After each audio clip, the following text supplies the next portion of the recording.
Yes, I'm sorry. Can you hear na?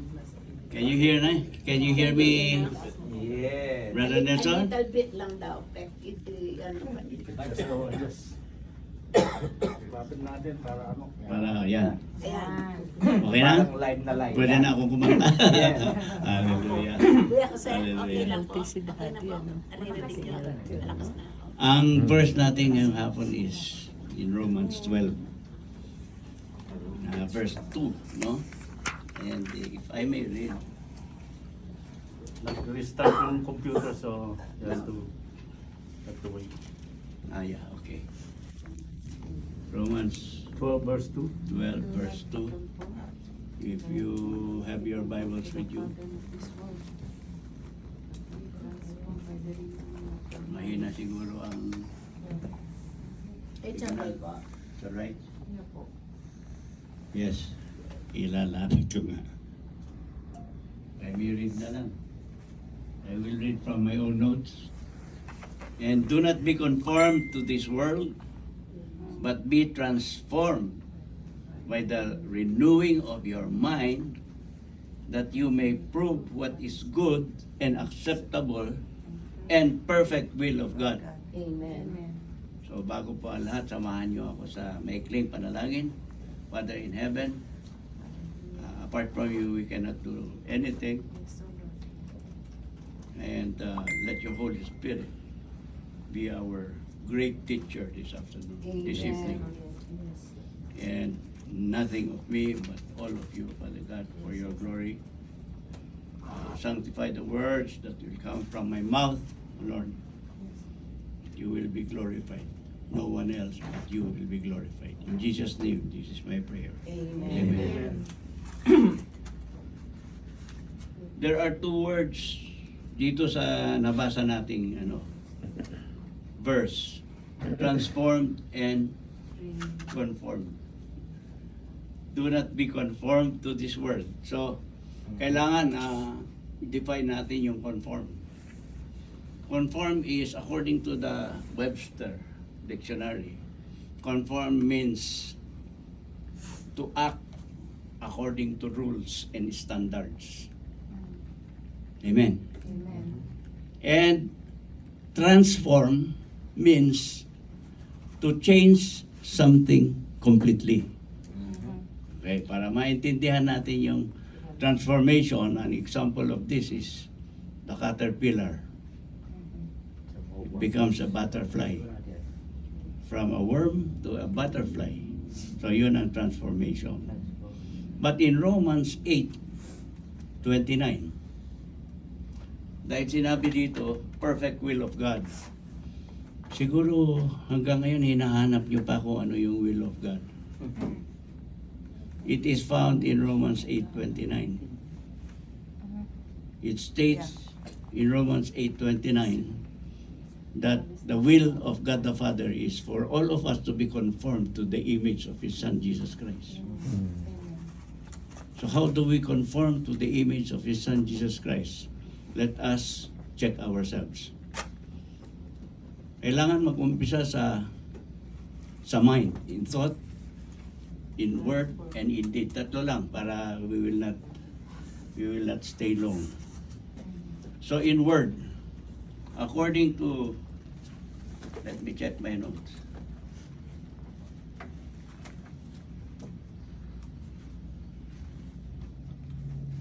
In thought, in word, and in deed. Sa word po, sabi ng Bible sa 2 Corinthians 2:16, we have the mind of Christ. Okay? And in Colossians chapter 3 verse 2, set your minds on things above, not on earthly things. At sabi rin ng Bible, lay not up your treasures on earth, where moth and dust will destroy, and where thieves will break in and steal. But lay your treasures in heaven, where moth and dust cannot destroy, and where thieves cannot break in and steal. Amen. So, yun po ang tingnan natin. We should have the mind of Christ. And yung sinasabing, set your mind on things above. Ano yung mga things above? May I ask you? What are the things above? In simple words, the things above are the things above Jesus Christ. Amen. Amen. We, to be able to be conformed to the image of Jesus Christ, kailangan magkaroon tayo ng transformation sa ating isip. Amen. Amen? Amen. The renewal. Pagka nag-expire kasi yung hiniram mo aklat sa library, kailangan i-renew mo. No? Para hindi mag-expire. Expired. Kasi mamumulta ka na dahil you have passed the required days where you were allowed to have the book with you. Ganun po yun sa spiritual life. When a baby is born, kailangan padedehin mo yan. Amen. Milk hanggang sa lumaki siya. But that's normal, no? But when he stops growing because he is not being fed, that is not normal.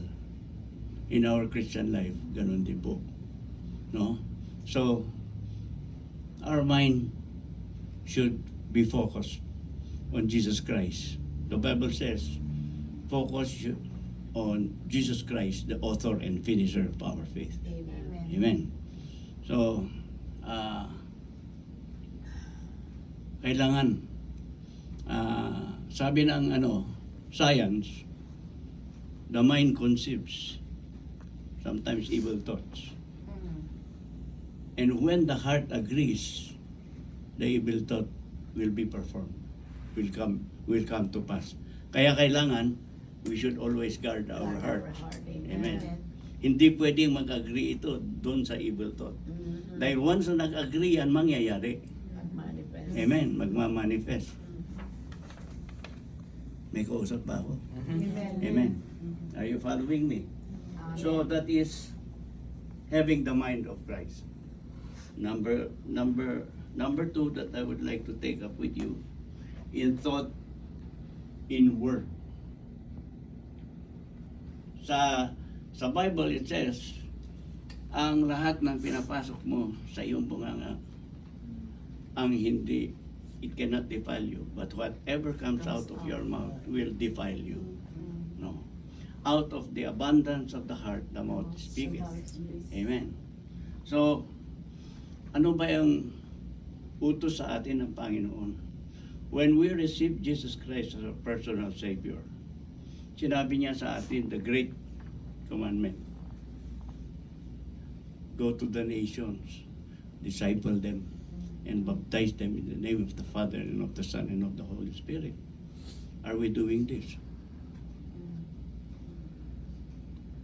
Do we share the word to the souls who are lost?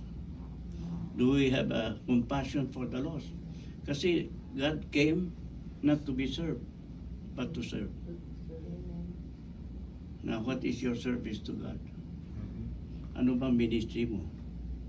Whatever ministry God gave to you and planted in your heart, sabi nga ng Bible, whether you eat or drink, whatever you do it for the glory of God. Amen. Kaya, kuminsan, inaagaw pa natin yung glory. We don't deserve any part of that glory. The glory belongs only to God, to Jesus Christ Himself. Amen. Amen.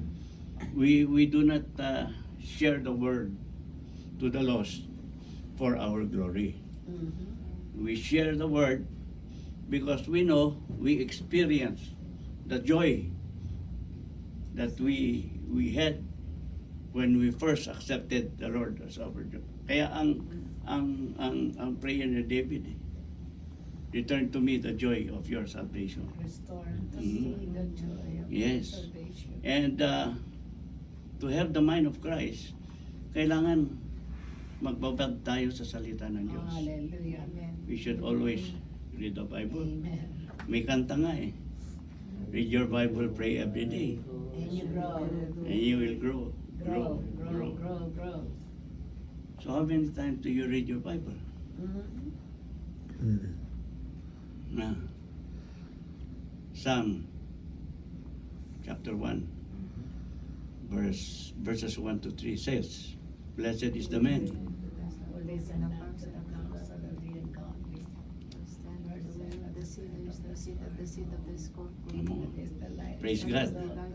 Blessed is the man who walketh not in the counsel of the ungodly, nor standeth in the path of sinners, nor sitteth at the seat of the scornful. But his delight is in the law of the Lord, and in his law he meditates day and night. Oh, day and night yan. Day and night yan. Hindi tuwing Wednesday lang at saka Sunday. Wala pang dalang Bible. Oo, wala pang dalang Bible. I'm sorry. Bato-bato sa langit. We should be encouragers, not critics. Sabi ng Bible eh, we should be encouragers. I would like to encourage you. Saan yung magandang Bible ni... Saan yung magandang Bible mo? Pumunta ng Bible. Sa bedside. Yung Bible ko nga, luray-luray na eh. Puro tape. Kawawa yung aking Bible. Hallelujah. So, having the mind of Christ. No? In thought, word, and in deed. Word. Sabi ng Bible, be careful of idle talk. Because you will answer for it in Judgment Day. Amen. Ano yung idle talk? The Bible warns us against gossip. Yes. Ano yung gossip sa term natin sa Pilipinas? Marites. Yeah. The Bible, God is warning us against marites. Kung magmamarites din lang kayo, imarites nyo na si Jesus Christ. Amen. Amen. That the only way, the truth, and the life is through Jesus Christ alone. Amen. Hindi idle talk yun. Idle talk also includes slander. Oh, yeah. Yeah. Siyempre. Kasama na No. yun. So when you slander, that's idle talk.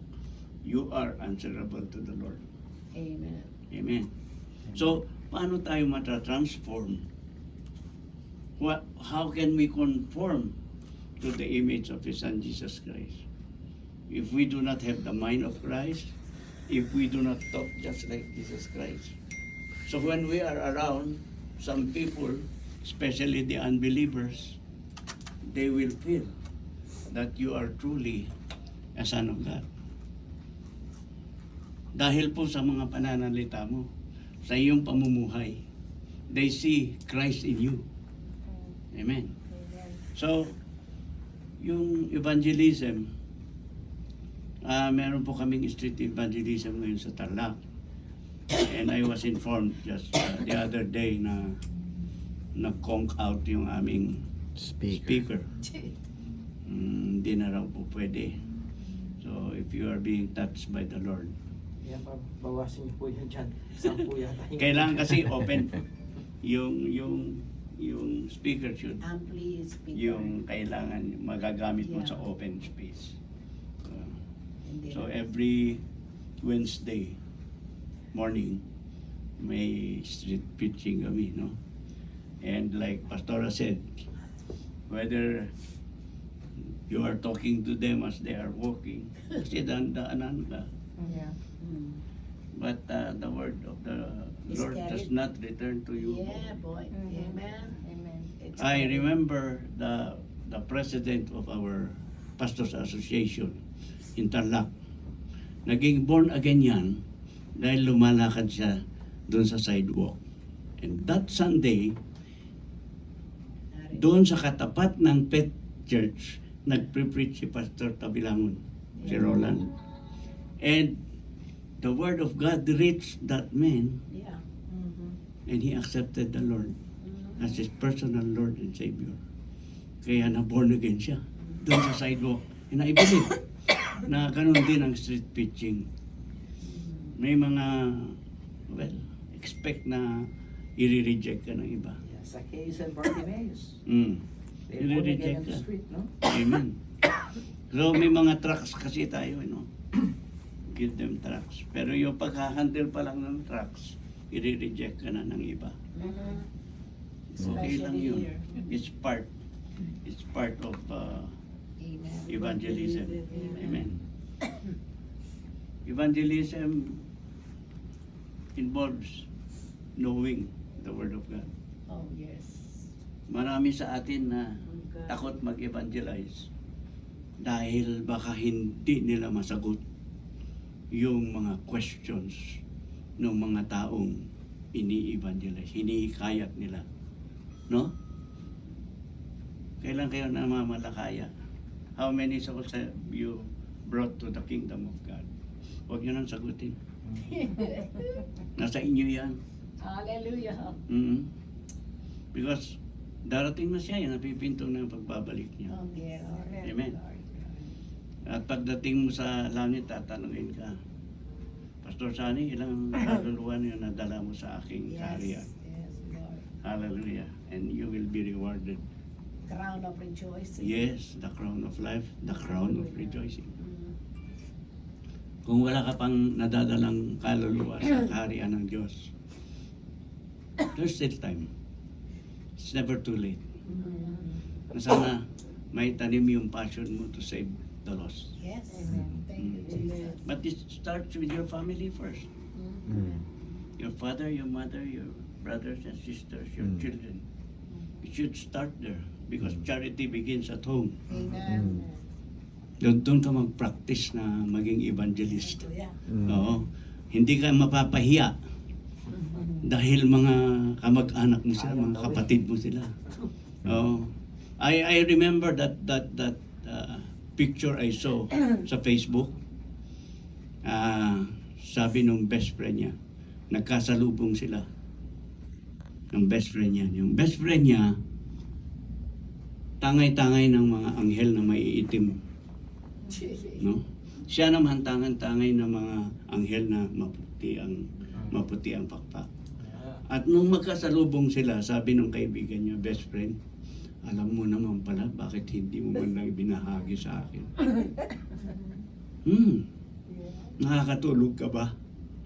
Na yung best friend mo, hindi mo man lang naisama? That's true. Hallelujah. Your son. Kasi there will be a marriage supper of the Lamb sa kalangitan after the rapture. At doon sa lamesang yun, makikita mo kung sino yung mga kasama natin at yung mga nawawala. At kung nawawala ang tatay mo, nanay mo, kapatid mo, mga anak mo, masaya ka ba? Of course not. Of course not. So the call of the hour is to win souls. Yes, doing so. That is the great commandment, to win souls. Pero kailangan, the word of God does not return to him void. Amen. Tandaan nyo yan. At saka sabi niya, We're not. even to the ends of the earth, Amen. I will be with you. Amen. Kaya huwag kayong matakot, huwag kayong mahiya. It's about time you share the word, the gospel of salvation. Ano ba yung gospel? How do you define the gospel? The gospel is the good news. And what is the good news? It's Jesus Christ. The only way, the truth, and the life is only through Jesus Christ, one name. That's a gospel. So if you set your mind on things above, set your mind on the things about Jesus Christ. Because the more you read the Bible, the more you get to know Jesus Christ. And the more you get to know Jesus Christ, the more you will love Him. Amen. How many times have you said, I love you, Lord? Oh yes, the whole day, every day. I'll tell you a joke. Ako, nung bagong Kristiyano ako, bakit ko sasabihin, I love you, Lord? Lalaki siya, lalaki din naman ako. But I was talking about Kalokohan yan. yung love ng Eros. I still did not know about the love of Jesus Christ. Amen. Ano yung love ni Jesus Christ? Agape. Yes, agape, unconditional love. So when you say, I love you, Lord, it comes from your soul. It comes from your heart. Amen. Amen. So in thought, in word, and in deed. Hallelujah. Hallelujah. Sa mga action natin, does it conform to the image of Jesus Christ? Hindi lang yun. When he says, you should conform to the image of his Son, Jesus Christ. To be conformed to the image of Jesus Christ is to live a lifestyle na kagaya ng lifestyle ni Yesu Cristo. Amen. So how's your lifestyle? Tatanungin ko kayo sa time. Do you always come on time? Or do you always do the opposite? Kasi sinasabi nila, don't keep the Lord waiting. Nahiya ka naman, King of Kings yan eh. Bakit hayaan mo na yung King of Kings ang mag-aantay sa'yo?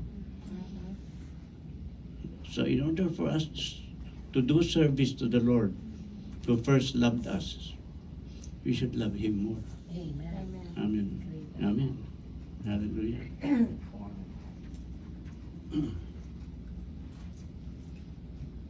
Sabi ng Panginoon, be holy, for I am holy. Holy ba yung pakikiapid? Holy ba yung pagsisinungaling?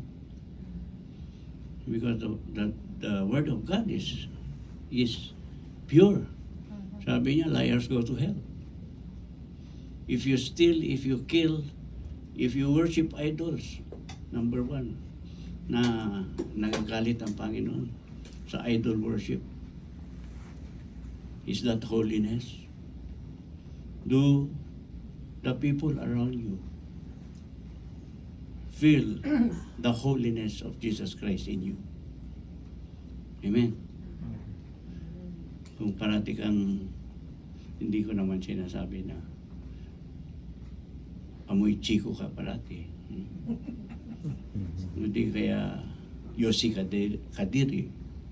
That's not being holy. Amen.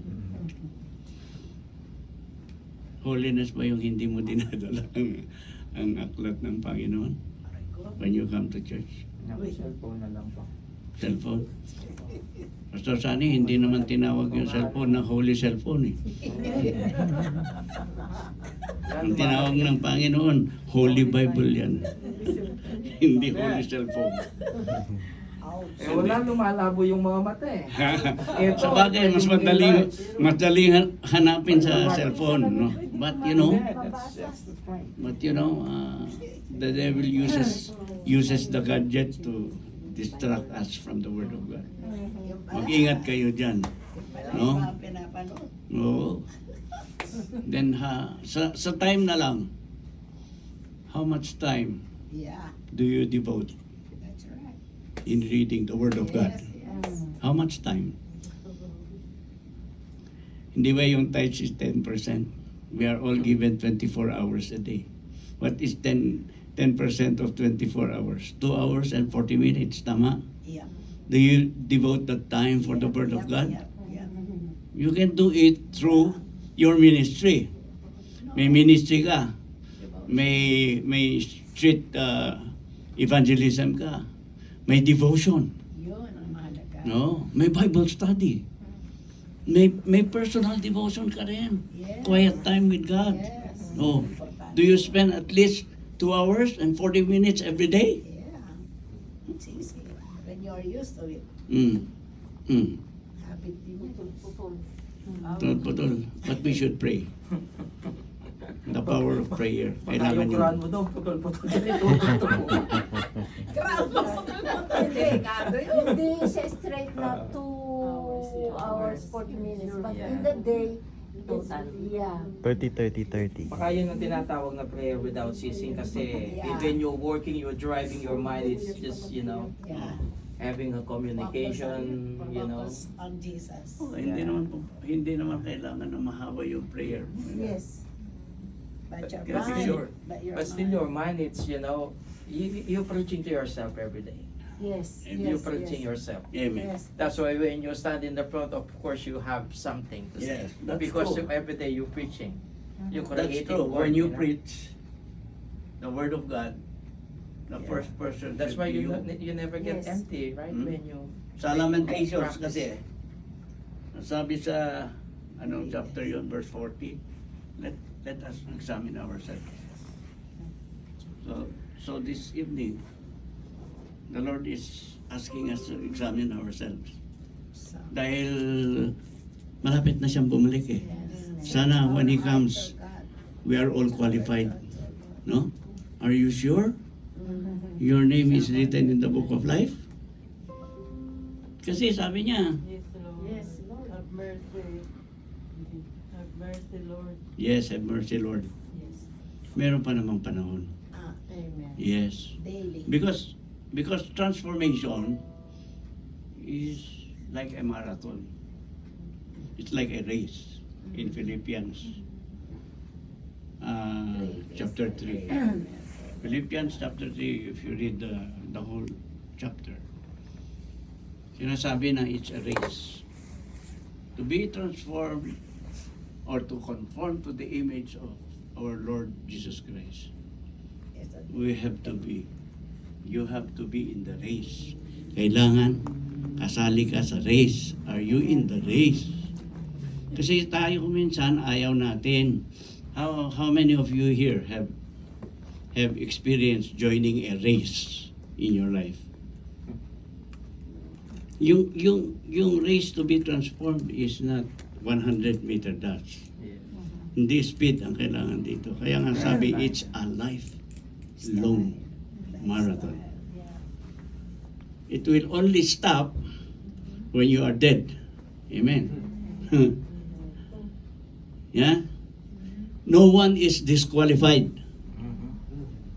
Only you will disqualify yourself. Mabalian ka man, mag-cramps ka man, magkasakit ka man, you are allowed to rest.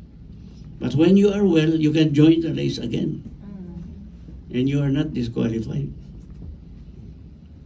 Sabi nga, we will attain perfect transformation at the rapture when our bodies will be changed into glorified bodies.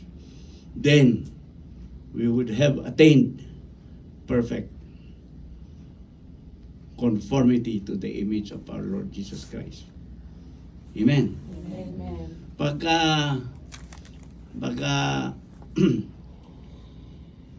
buhay pa tayo, kasama tayo sa race. So if I will take the example of Paul, na hinabol ng Panginoon yan on his way to Damascus and arrested him on his way to Damascus. Hinarang. Hinarang siya talagang. Inabangan yan. Oh, inabangan. yan. At saka linagyan ng posas yan eh. Ha? Kaya hindi siya nakawala. It's like a policeman running after a criminal, at pag inabot niya yan, hahawakan niya yan, lalagyan niya na handcuff yan para hindi makawala. Ganon ang ginawa ng Panginoon kay Paul. Kaya sabi ni Paul, lahat ng mga nalalaman ko nung araw ay dung. Yeah. Every. All in vain. Vanity.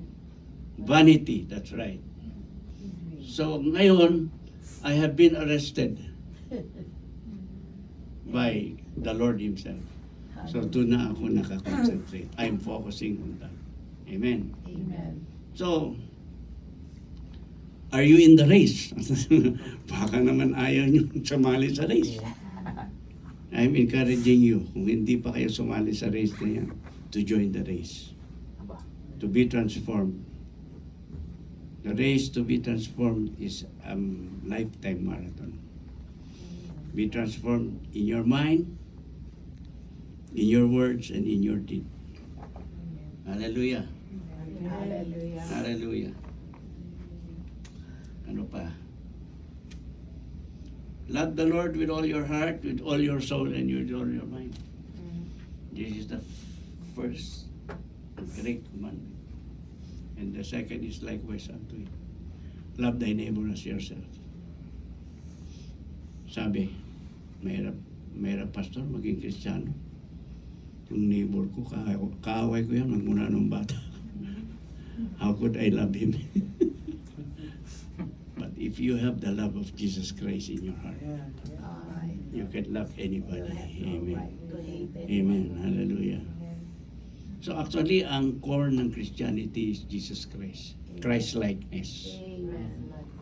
If we attain perfect Christ-likeness, hindi natin makukumpleto yan habang tayo nandito sa sirang mundong ito. But we strive. Every day in our lives, we strive to be Christ-like. In thought, in word, and in deed. And we should conform. We should act according to set standards. And the standards are already set in the Bible by Jesus Christ. Yeah, exactly. So our actions are guarded or guided by the Word of God. Amen. So the challenge is there. You want to be transformed. You want to be conformed to the image of our Lord Jesus Christ. Yun ang goal dapat natin. Our lifetime goal should be to conform to the image of Jesus Christ our Lord. Because that's the perfect will of God. Amen. So, tayo po yung manalangin. Father in heaven, thank you po. Thank you for your word, because your word is the truth, and the truth will set us free. Thank you for your word, because it is food for our souls. Thank you, Holy Spirit, for being our teacher, our counselor, our reminder. And Father God, all the glory belongs to you. Oh, none of us, hindi kami po pwedeng makiparte sa iyong kalwalhatian, Panginoon. In Jesus' name we pray. Amen. Amen. Glory to God. Thank you, Lord. Uh,